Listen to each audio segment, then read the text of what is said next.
You know what is the best sign of a good leadership? When people stand behind you when you are in the trouble or, having some issues. This is what happened recently to Sam Altman, the CEO of OpenAI, the company behind ChatGPT. When the board fired him due to, broken trust and some issues which I don't want to speak about, within 1 week, almost all the employees actually signed the petition and threatened the board and the company that they will leave to Microsoft from OpenAI. And you know what happened? 48 hours later, board was fired and Sam Altman was brought back to OpenAI. And this is what I call a leadership.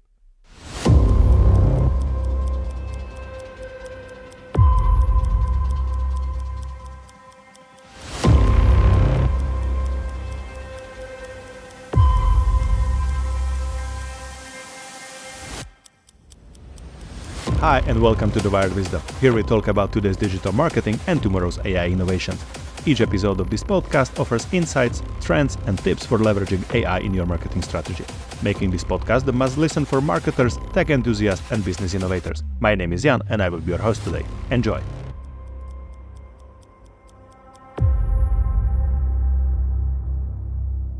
Hi and welcome to the third episode of The Wired Wisdom. Today I will be speaking a little bit more about ChatGPT than usually. I will also give you some comparison when it comes to content creation between ChatGPT and other tool I don't want to mention yet. And also I will give you some statistics. I think the numbers are pretty interesting and they will give you some hints about AI in 2023. So I hope you're ready.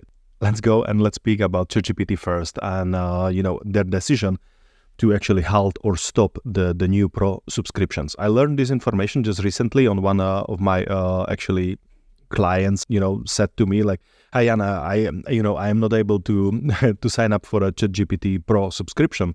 And when I did some digging, the information actually is true. When you are now trying to sign up for ChatGPT Pro, you can do it. OpenAI decided to halt or stop the new subscription. This is due to the fact that there was so many users using the ChatGPT that the performance got lower. From what I know, the content got actually hit by this as well. OpenAI decided that, okay, we need to do something in order to protect our current users. So let's stop it for a while and let's see how it goes. For now, this information, it's confirmed that until the end of the year, nothing will change. And probably they will reopen the subscriptions in January 2024. You can still use the ChatGPT free with limited options or wait a little bit more to sign up for the Pro subscriptions. Also, what I have heard that you can actually go now to eBay and buy a Pro subscription from the users because they are selling it. I don't know what are the prices and so on, but to me, it's very interesting to see how people are always figuring out a way to make money. And, somebody will say, oh, you cannot make money with AI. You can, you just need to be creative and, you need to figure out that one for yourself. So I started with ChatGPT and I think that there is actually plenty of tools you can use instead of it. There are tools like Copy AI, Jasper AI, Writesonic, or, whatever you want to. On the other side, there is already one tool which is actually above all of them, and it's from Google, and it's called Google Bard. Google Bard is a powerful tool that not so many people know about, and not so many people use actually. It's based on a language model from Google called Language Model for Dialogue Applications, or Lambda. It was developed by Google itself. So Google worked with AI before all the ChatGPT madness, and they have, projects in place like for many years. They launched Google Bard, I think, 5 or 6 months ago, and they actually published it or, released it publicly a few months later. I'm using Google Bard sometimes when I want to do research on latest topics. The best thing is that it's actually connected to Google Trends. So when I'm looking for trending topics, I go to Google Bard, I ask questions about what's trending, what are the topics people speak about in digital marketing and so on. So for me, Google Bard is actually pretty useful. I don't use it yet, and I must highlight this, yet for Google, or actually content creation. But this might change when I will give you soon some updates on Google Bard. So only yesterday, 6th of December actually, the Google Bard got an update called Gemini. Gemini is a new advanced model of GPT or Lambda from Google. Google showed some results, and according to the first tests, Google Bard is much more powerful than ChatGPT itself. So, for example, in content creation, it got score above 90%. In comparison, ChatGPT got around 88, right? So you see that there are small percentage actually difference, but will give you better results, and you will feel it. You will see it when you try Google Bard. You will immediately see that the answers are, different. You just have to, see it for yourself, and that's why I, recommend to try Google Bard. I recently heard that from many users on, social media platforms or even on Twitter when I used to actually look at it. People are saying that ChatGPT got worse. And I'm not sure if it's only, for in some parts of it, like, coding or in content generation. But in general, when you're using ChatGPT for a long time, and I'm using it for, more than, or actually around 1 year, so more than 11 months, I see the difference. And, to confirm that, there actually was a case study from Neil Patel, SEO and digital marketing guru. I used to learn a lot from his blog, Neil Patel, and, I also used his tool called Uber Suggest. Today I switched to different ones for several reasons. The tools has changed significantly, and, it doesn't suit my needs anymore.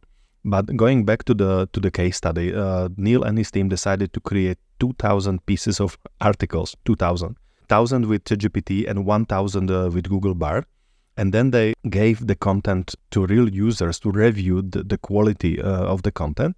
And also they used online tools to check their uniqueness and also, duplicity. When you have duplicate content, online, it can harm you. Google doesn't like when there is duplicate content, and what it usually does, it actually punishes you in a way that they index your content. So when Google sees that there are many duplicates, actually it doesn't know which one to serve to users. So if you are talking about apples, but in a way, in 2 sentences that are created many times around the world, it will actually punish all of you in a way that it will not show your content, because it doesn't know which one is unique and which one is duplicate. So this case study showed that from 1,000 articles created by ChatGPT, above 81% were unique, and almost 19 were duplicates. From Google Bard, the same amount of 1,000 articles was 85% unique, and just slightly below 15 was duplicate. So when you look at the quality of the content, Google Bard is able to create unique content and less duplicates than ChatGPT. And I say that this is 1-0 for Google Bard already, that the quality is actually really visible. You can see it by your eyes when you test it. I talked about a little bit earlier that when you use Google Bard, there is something different, and is actually confirmed by this case study. And this case study also confirms that content created by Google Bard is actually preferred by real users. They said that the content was much more human, which is pretty good for a tool which is online for free. You can use it today if you want, and you do not need to wait for ChatGPT to reopen the pro subscription. So in order to create high quality content today, you can go to Google Bard and give it a try, and then you can go to ChatGPT, ask the same question, and you will see the difference.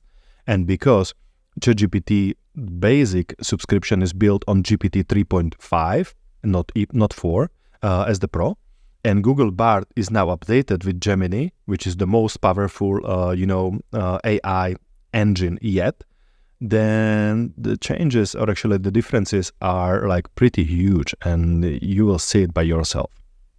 And I am speaking about results like pretty pretty much today, or actually statistics pretty much today. But this is the world of AI. On one week I can present you many tools with doing translations or adjusting videos or creating images. On the other side, I like actually dig into numbers. I like to do my research and on every aspect of topics I'm interested in. So I mentioned already Sam Altman, right, at the beginning, as he is one of the biggest or actually best leaders in recent days. The magazine Time actually just launched, the new cover when they said that Sam Altman is the CEO of the year. So his leadership actually brought him some recognition when he was recognized as the best CEO in 2023. Yeah, he is leading, one of the biggest corporations or soon to be corporations in the world. According to latest data, OpenAI is not public yet, so it's not traded in stock markets yet. When they did the first evaluation, which is called IPO, the evaluation is $80 billion, which is unbelievable, $80 billion. And the company just celebrated 1 year. ChatGPT, celebrated its birthday 1 week ago. So happy birthday to ChatGPT and leading a company which employs the smartest people around, from the world and has the power to become the highest valued company ever in 10 years from now. It's pretty amazing achievement, and it's mostly thanks to Sam Altman. Also, just to one more important fact about ChatGPT. ChatGPT is the fastest growing tool ever. It got 1 million active users in less than 7 days. So when ChatGPT was launched last year in December, it was used by 1 million people in less than 7 days. Just to give you a comparison, when Instagram was launched, it took 2.5 months, not weeks, 2.5 months to achieve the same result. So I think it's pretty interesting.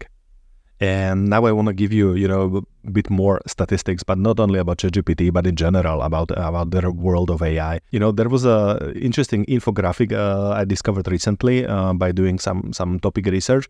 When Google, publishes what was the most searched word in this year, there is a case study which says, or actually, is based on AI, and it actually provides data on how many visits those tools actually got in the last year.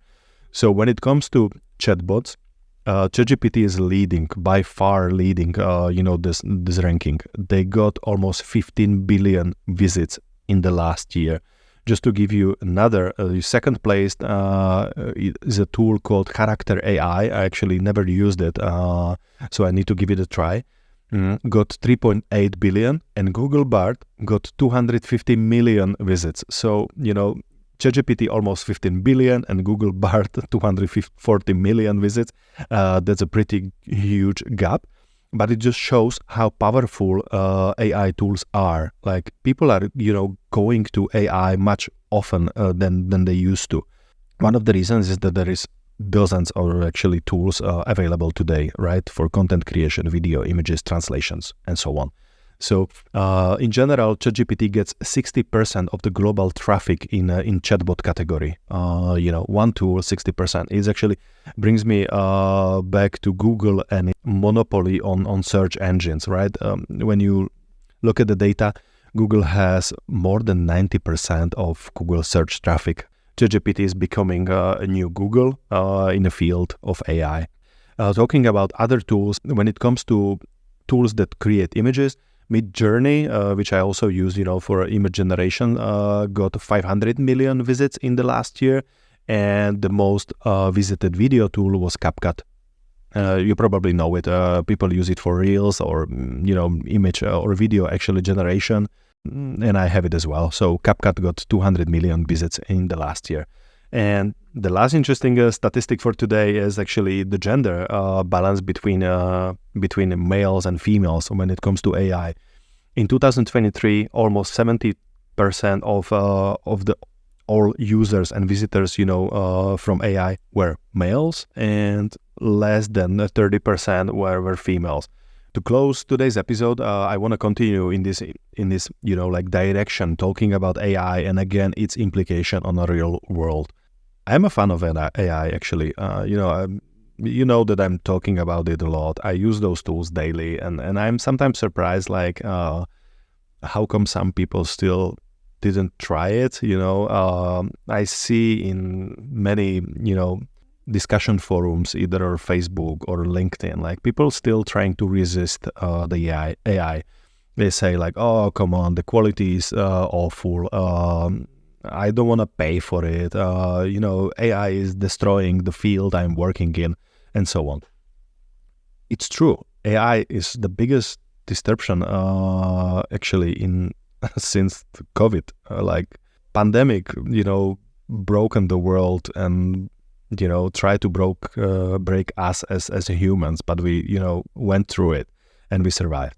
AI is here to stay. It will not go away, and I need to highlight this one, that the sooner you started using AI for some daily work or whatever elements or whatever aspect of your life, the better. There is no point to ignore it. I heard yesterday a blogger telling me like, you know what, I am so bored of AI. Like, I'm a food blogger and I want to quit. And I was like, okay, but what's the reason why you want to quit? Like, oh, AI is there and is destroying the field. But yeah, I said already that I'm a blogger and I'm using AI to generate content. But thanks to the AI, I'm actually making more money. I am much more efficient in creating content and images and so on. So why don't you want to use it? Oh, I'm just, like really negative about AI and I rather sell it. Okay. And I said like, okay, so sell it to me. Like I will use your domain and, everything what you have, I will update the content and will make money on it. And that's the way I will use your blog. I didn't got the answer yet. So let's see if the person will still want to, speak to me or not. But on one side it's funny. On the other side it's actually pretty interesting that people still try to ignore it, and if something goes wrong, they blame AI. Yeah, humans. I'm not sure if that's the correct way. Like, I told you that me as a web developer, I am being replaced with tools building AI. Me as a copywriter, I am being replaced with AI tools that create content 10 times faster than I do in a good quality. Nobody is asking for, graphic design anymore. You can just go to Midjourney and use, Stable Diffusion or whatever other tool. You can go to Runway or Pika to create videos. You can use HeyGen or 11 Labs to work with translations. And, my skills are not needed anymore as they used to be. What is needed, from me is still the creativity, the way how I can, combine all my knowledge, all my experience and use AI to actually, enhance it. So I can take tools and say like, okay, I want to create this. And I have AI tool which will help me to do it. So when I want to create the chatbot, I do not need to learn coding anymore. I can go online, I can look for a tool, I can ask ChatGPT or Google Bard, to help me with the code, and it's done in a couple of minutes, maybe hours. But I can still do it, right? But I still need to know what I want to do. I need to be creative in order to, to achieve that. So in my opinion, yeah, give it a try. Like, try to, leverage technology. If you need help, DM me, on Instagram or find me on LinkedIn, and we can have a discussion, like a conversation on how AI can help you, to either build up your career or, analyze your performance in, corporate world or whatever. There are many, many ways you are not aware of yet on how to use AI, and I'm here to help. So if you have any questions, just contact me and I will come back to you and let's have a talk. So thank you very much for listening to today's episode. I hope the information and a lot of statistics were really interesting for you. Let's see if for the next episode, I will finally have a guest. Recording podcast is, easy, but finding proper guest, which actually, matches my passion or, mindset is actually quite difficult. Hopefully I will do it by the end of the year, and we will have the first interview with some interesting guest who will tell you, some interesting stories. Until then, thank you very much. Stay safe and ciao.